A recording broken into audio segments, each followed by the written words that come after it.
Repita assim comigo: o Senhor, repita, o Senhor te fará prosperar na terra que Ele te entregou. Agora repita com bastante convicção, diga assim: o Senhor me fará prosperar na terra que Ele me entregou. Amém. Juízes capítulo 6, no versículo 11, diz assim: então o anjo do Senhor veio e sentou-se debaixo do carvalho que está em Ofra, que pertencia a Joás, da família de Abiezer. Gideão, filho de Joás, estava malhando trigo no lagar, para o pôr a salvo dos midianitas. Então o anjo do Senhor lhe apareceu e lhe disse: o Senhor está com você, homem valente. Gideão respondeu: ah, meu Senhor, se o Senhor Deus está conosco, por que nos aconteceu tudo isto? E onde estão todas as suas maravilhas que os nossos pais nos contaram? Eles disseram: o Senhor nos tirou do Egito, porém agora o Senhor nos abandonou e nos entregou nas mãos dos midianitas. Então o Senhor se virou para Gideão e disse: vá nessa força que você tem e livre Israel das mãos dos midianitas. Não é verdade que eu estou enviando você? Somente até aí, feche seus olhos, vamos falar com Deus. Senhor, essa é a tua palavra, vem, meu Deus, falar conosco, vem, Senhor, falar a cada vida, a cada coração. Meu Deus, que essa palavra, Senhor, seja transformadora, meu Deus, que essa palavra venha, meu Deus, trazer a cada coração aquilo, meu Deus, que esses corações têm ansiado, Pai. Meu Deus, em nome de Jesus, fala comigo, fala com cada um de nós, fala, meu Deus, com aqueles que estão nos acompanhando, Pai, de casa, através das redes sociais, mas, meu Deus, que haja, meu Deus, uma mudança, uma transformação em cada vida, pelo poder do Teu Santo Espírito, em nome de Jesus. Diga amém, igreja. Graças a Deus. Assente-se no seu lugar. A palavra de Deus, ela diz na história que ali, aquele povo, o povo de Deus, estava cercado pelos midianitas, pelos amalequitas e pelos povos do Oriente. Eles estavam passando por um enfrentamento e dias de grande dificuldade, dias de grandes problemas. E o povo de Deus, a palavra e a história diz que eles plantavam, semeavam, eles produziam, mas que no momento em que chegava o período da colheita, os midianitas, eles vinham fazendo arrastão, eles comiam, eles pegavam tudo o que aquele povo havia plantado, eles tomavam tudo de assalto, levavam embora, e a palavra diz que para o povo de Deus não ficava nada. Repita comigo: nada, porque eles eram roubados. Então, imagine você trabalhar o mês inteiro, você lutar o mês inteiro, você semear o mês inteiro, e chegar no momento de você receber o seu ordenado, como falava o meu avô, de você receber o seu ordenado, de você receber o seu salário, de você receber a paga pelos seus trabalhos, e você não ter o que receber, simplesmente aquilo ser tomado, apesar de você ter produzido, apesar de você ter se empenhado, apesar de você ter colocado os seus esforços, as suas expectativas naquilo tudo, e chega o período de você viver o melhor daquilo que você produziu, você poder desfrutar daquilo que você plantou, daquilo que você semeou, e vir alguém e tomar das suas mãos, diante dos seus próprios olhos.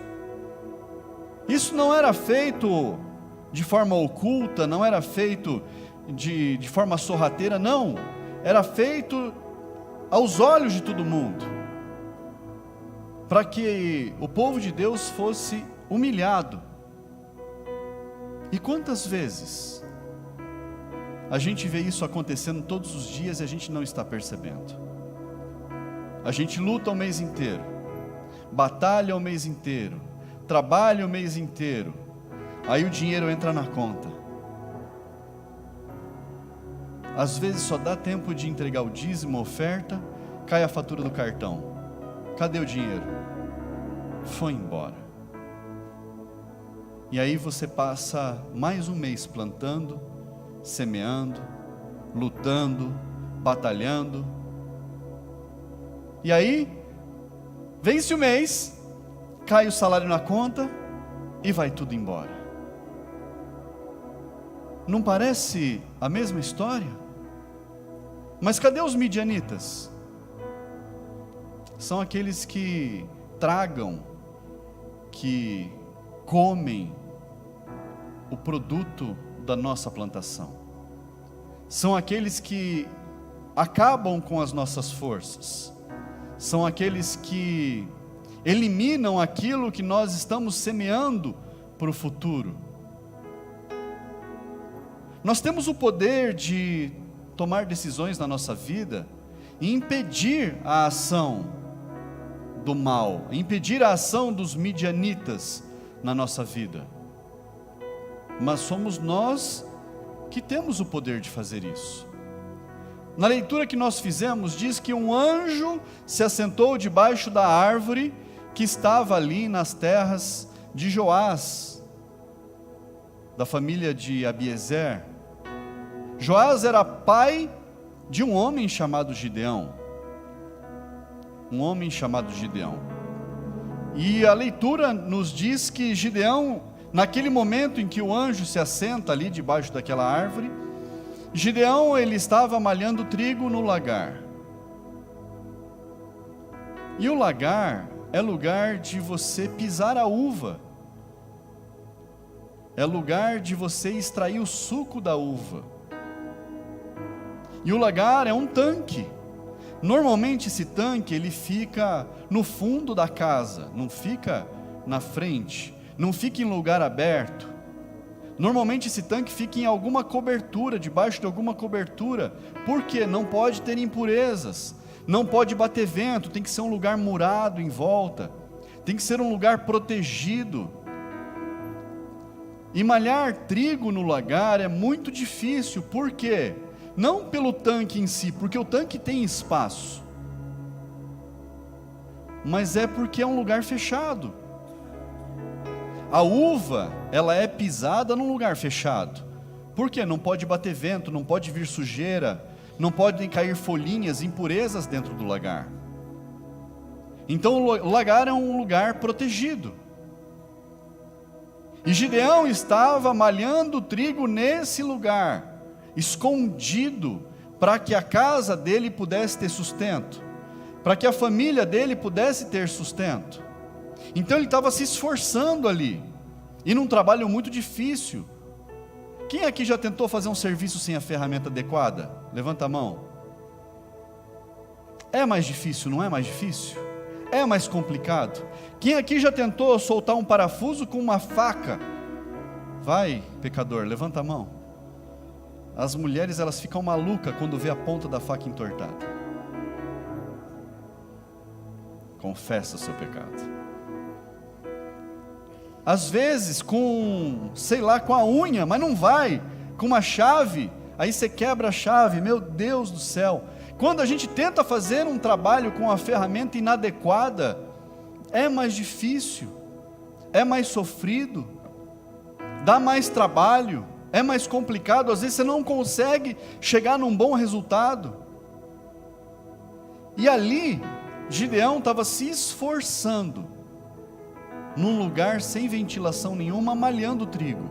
O lugar de malhar o trigo é na eira. A eira, normalmente, ela é no alto de montes, no alto de morros, que é um lugar onde tem bastante ventilação, onde bate vento, pelo menos tem alguma brisa. Por quê?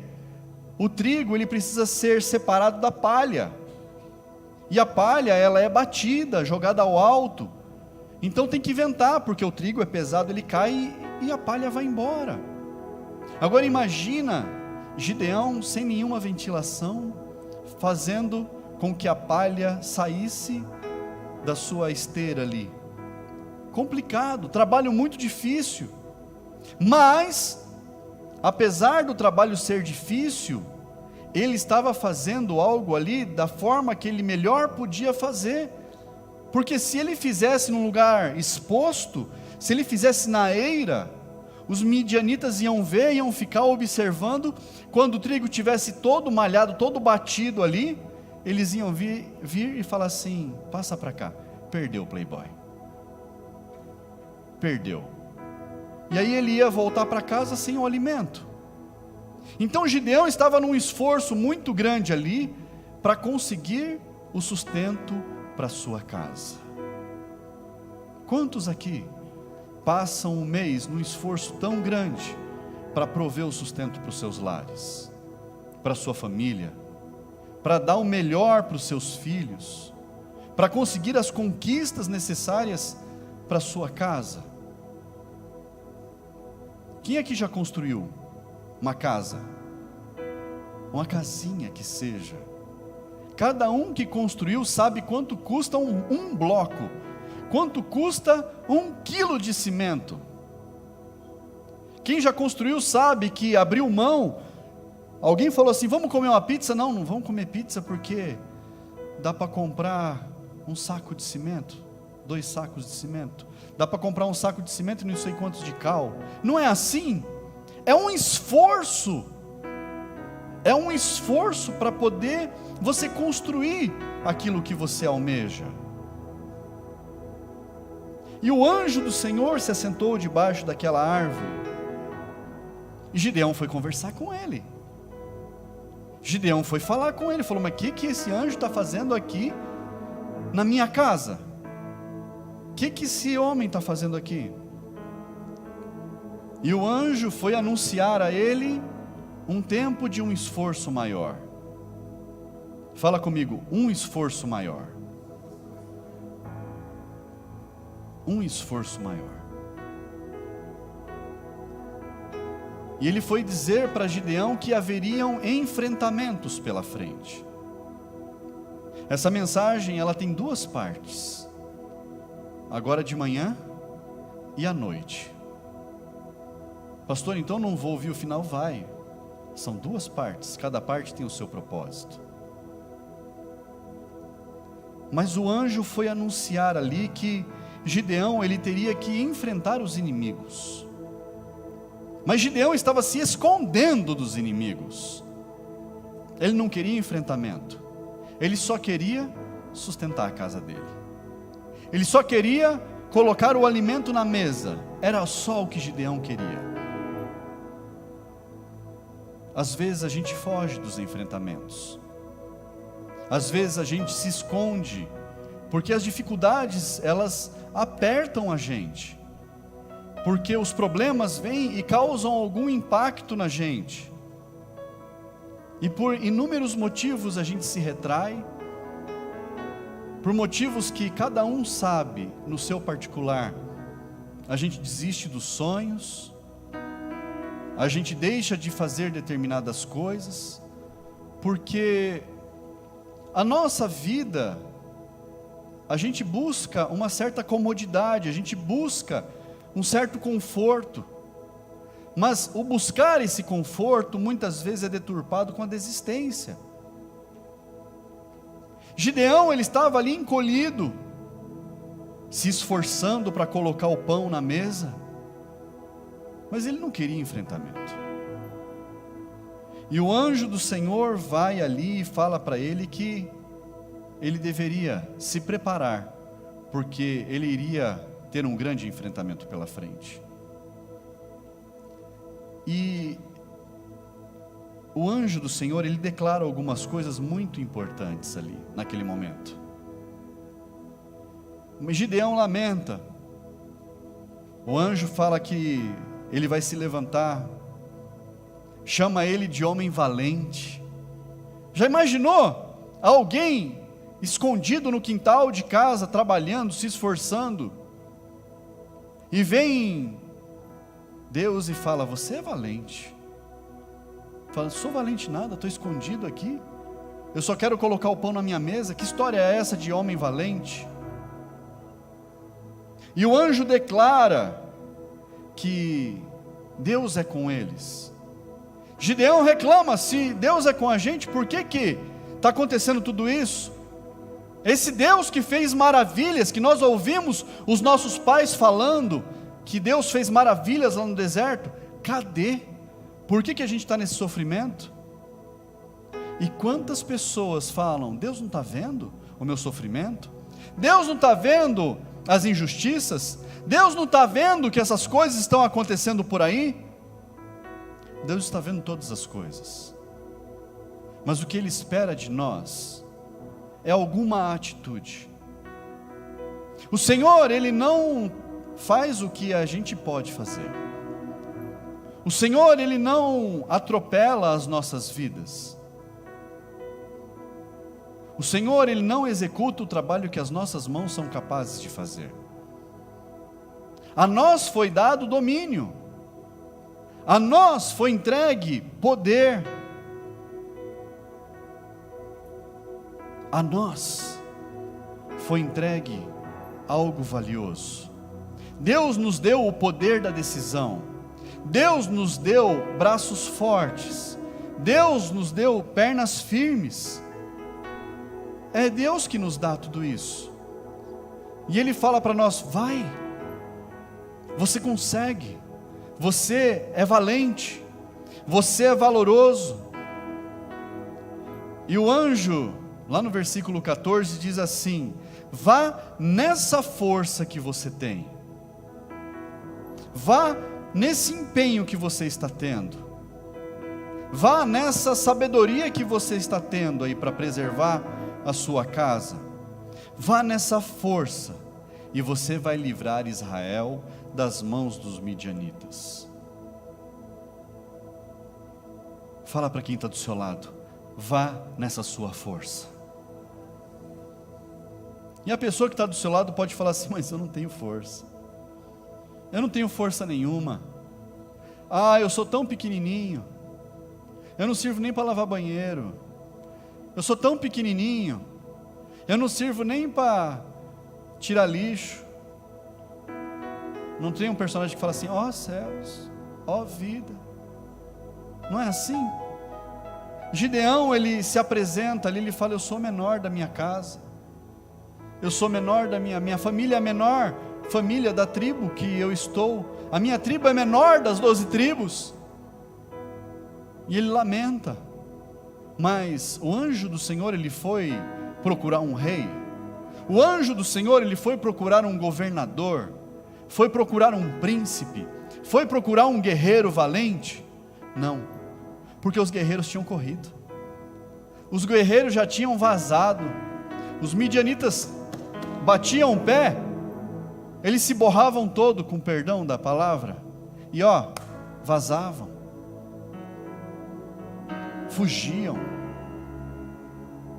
Gideão, mesmo sabendo de todos os problemas que estavam cercando, ele estava se esforçando. Ele deu um jeito de colher o trigo no tempo. Como é que ele fez isso? Não sei. Pode ter sido de madrugada, quando os midianitas estavam distraídos. Pode ter sido antes do dia nascer, quando o pessoal estava descansando. Mas ele deu um jeito.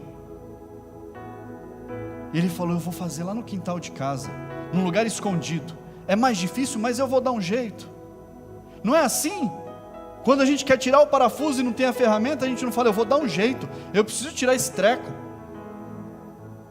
A gente podia pedir uma ferramenta emprestada para o vizinho, esperar o dia seguinte, ir lá na loja, comprar uma ferramenta que às vezes custa 5, 8 reais, para fazer o serviço da forma como tem que fazer.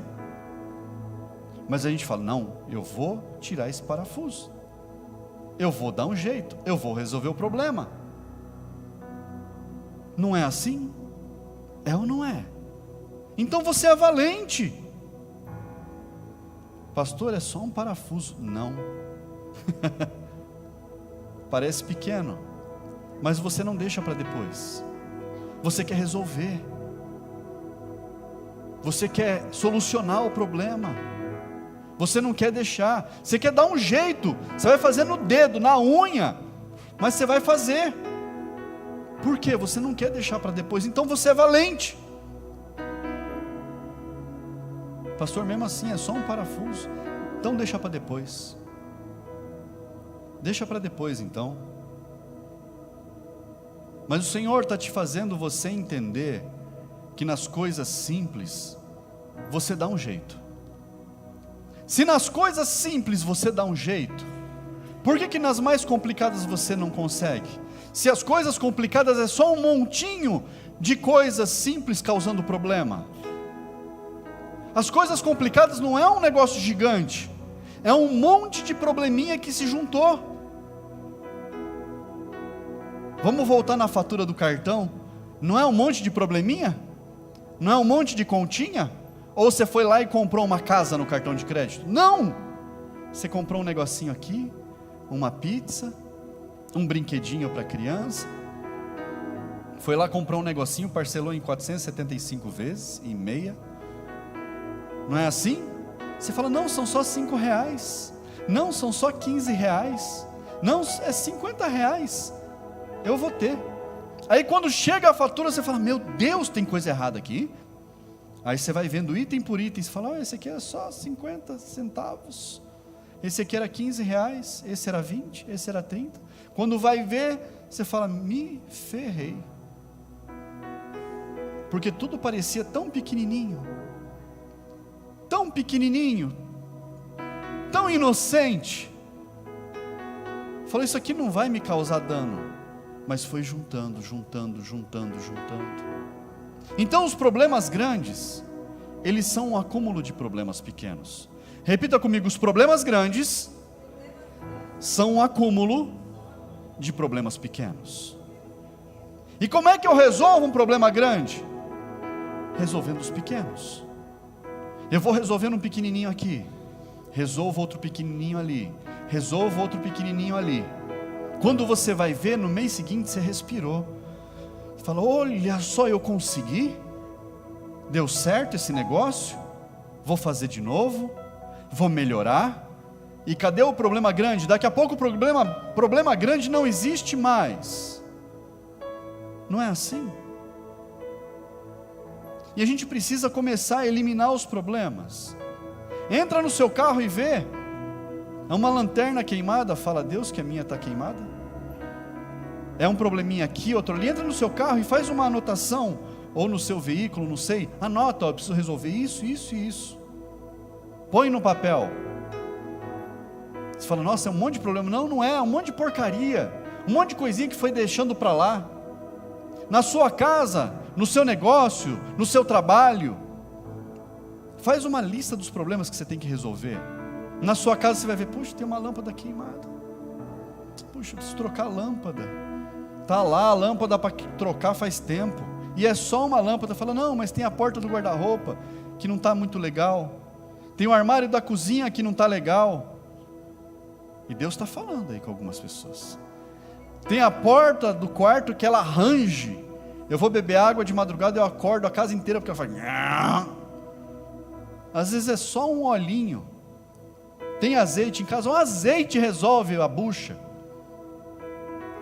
E aí você vai fazendo a lista, você fala, meu Deus, como é que eu deixei tudo isso acontecer? Aí você pega aquela lista e fala assim, eu vou resolver, um por um. E vai, resolve um, resolve outro, resolve outro, resolve outro. Daqui a pouco você vai ver que não tem problema mais, acabou.